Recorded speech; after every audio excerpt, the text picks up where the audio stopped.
ہوتی ہے۔ اب دوسرا سوال آپ کے سامنے ایسا رکھتے ہیں کہ آپ یعنی اہل تشیع اثنا عشری کا عقیدہ ہے کہ امام زمانہ امام مہدی علیہ السلام غیبت کبریٰ میں ہیں، اور اگر قرآن کی آیات کو دیکھا جائے تو اس میں ہے کہ ہر بستی کے لیے ایک ہادی ہے، تو اس وقت پھر ہمارا ہادی کدھر ہے اور کہاں ہے؟ کیا لوگ اس دور میں پچھلے 1150 سال سے کس سے ہدایت لے رہے ہیں جب سے وہ غیبت کبریٰ میں چلے گئے ہیں؟ کیا اس وقت بھی کچھ ایسے افراد، کوئی ایسا گروہ، کوئی ایسے انصارین حوارین موجود ہیں جو لوگوں تک ان کے پیغام کو، ان کی تعلیمات کو بھیج رہے ہیں؟ اور دوسرا نیز شہنشاہ سید شہنشاہ نقوی صاحب نے یہاں کہا تھا کہ یہ جو لوگوں کے اندر یہ تاثر ہے کہ وہ یہ تنزن تان کے طور پر کہتے ہیں وہ غار میں غائب ہیں، قرآن پاک ان کے پاس ہے، وہ کہہ رہے تھے کہ یہ ہمارے اردا گردی وہ کیا پتہ ہو سکتے ہیں، وہ جب ظاہر ہوں گے تو سامنے آ جائیں گے۔ تو سوال یہاں یہ ہے کہ اب ہادی کون ہے؟ کیا وہ ملاقات کر رہے ہیں کسی سے؟ ان کے پیغامات؟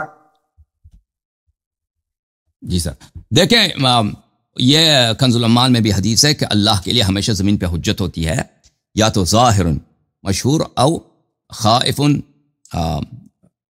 ظاہر مغمور ہے یا اس کے لفظ ہے کہ مستور۔ یہ کنز العمال میں بھی، یہ جوشیوں کی کتاب نہیں ہے، کہ اللہ کے ہمیشہ زمین پہ، امام علی علیہ السلام کی حدیث ہے وہاں پر کہ 2 حجج ہوتے ہیں۔ ایک حجت ہوتا ہے کہ یا تو ظاہر ہوتا ہے یا تو آنکھوں سے، لوگوں کے نگاہوں سے پوشیدہ ہوتا ہے۔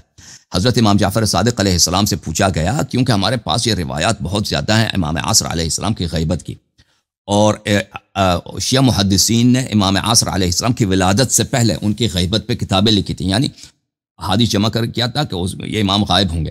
تو حضرت رسول صلی اللہ علیہ وآلہ، امام امیر المؤمنین علیہ السلام، فاطمہ الزہرا سلام اللہ علیہا، امام حسن، امام حسین علیہ السلام، اسی طرح بقیہ ائمہ علیہ السلام، امام عصر علیہ السلام کی ولادت سے پہلے بار بار ان کی طویل غیبت کی پہ تصریح کی تھی کہ ان کی غیبت ہوگی۔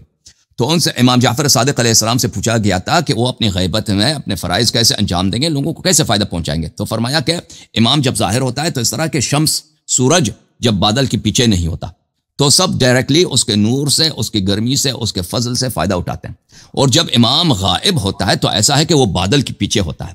بادل کے پیچھے جب سورج ہوتا ہے تو اس کی نور، اس کی روشنی اور اس کی گرمی لوگوں تک پہنچتی ہے، لیکن وہ سورج خود نظر نہیں آتا۔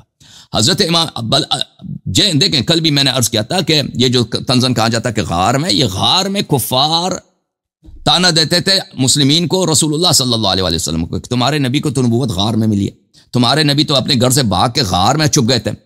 ہمارے پاس یہ غار میں چھپ جانا یہ کوئی عیب نہیں ہے۔ اگر کوئی شخص با تقوی ہے، صراط حق پر ہے، وہ چاہے اپنے گھر میں ہے، چاہے غار میں ہے، چاہے مکہ مکرمہ میں ہے، یہ اس میں کوئی فرق ہی نہیں، جب تک اللہ اس سے راضی ہو۔ اور جو غار میں تھے وہ رسول اللہ صلی اللہ علیہ وسلم تھے۔ ہمارے پاس کوئی حدیث، کوئی روایت نہیں ہے کہ حضرت امام مہدی علیہ السلام کسی غار میں تھے یا کسی غار میں گئے یا کسی غار میں انہوں نے پناہ لیا۔ اچھا، غار میں جو نبی صلی اللہ علیہ وسلم تھے یا اصحاب کہف ہیں، وہ ان کی کہانی غار کی نہیں ہے۔ امام عصر علیہ السلام جب ظہور فرمائیں گے، احادیث میں ہے کہ لوگ یہی کہیں گے ان کو تو ہم ہمیشہ دیکھتے تھے، یہ تو وہ شخص ہیں جن کو ہم ہمیشہ دیکھتے تھے، ان کے سے ہماری ملاقات ہوئی ہے، لیکن ہم نہیں پہچان سکے تھے اس وقت کے امام مہدی علیہ السلام۔ ان کی غیبت کی مثال اس طرح ہے جیسے حضرت رسول صلی اللہ علیہ وآلہ وسلم اعلان بعثت سے پہلے مکے والوں کے درمیان رہتے تھے۔ مکے والے جانتے تھے کہ یہ شخص کون ہے، یہ صادق ہے، یہ امین ہے، یہ سچا آدمی ہے، یہ اچھے کاموں کی ترغیب دیتے ہیں، برے کاموں سے منع کرتے ہیں، یہ امانت دار آدمی ہے، نیک آدمی ہے، پڑوسیوں کا خیال رکھتے ہیں۔ لیکن یہ کہ کیا وہ یہ پیغمبر خاتم الانبیاء ہیں، یہ کسی کے ذہن میں نہیں تھا، یہ خاتم الانبیاء۔ اسی طرح حضرت امام مہدی علیہ السلام لوگوں کے درمیان ہے، لوگ ان کو دیکھتے ہیں کہ یہ اچھے آدمی، نیک آدمی، نیکوکار آدمی ہے، لیکن اس کو پہچان نہیں پاتے کہ یہ وہی مہدی ہیں۔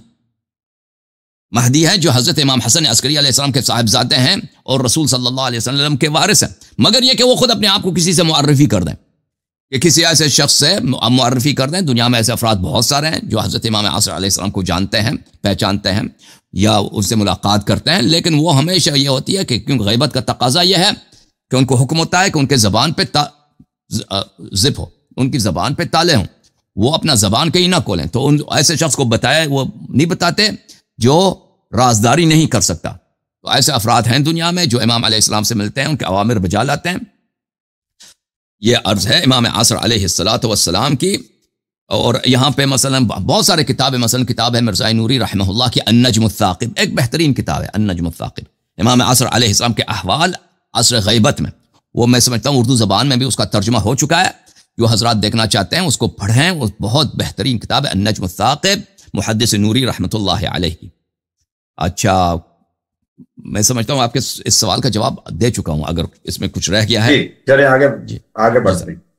اچھی بات ہے، جزاکم اللہ خیر.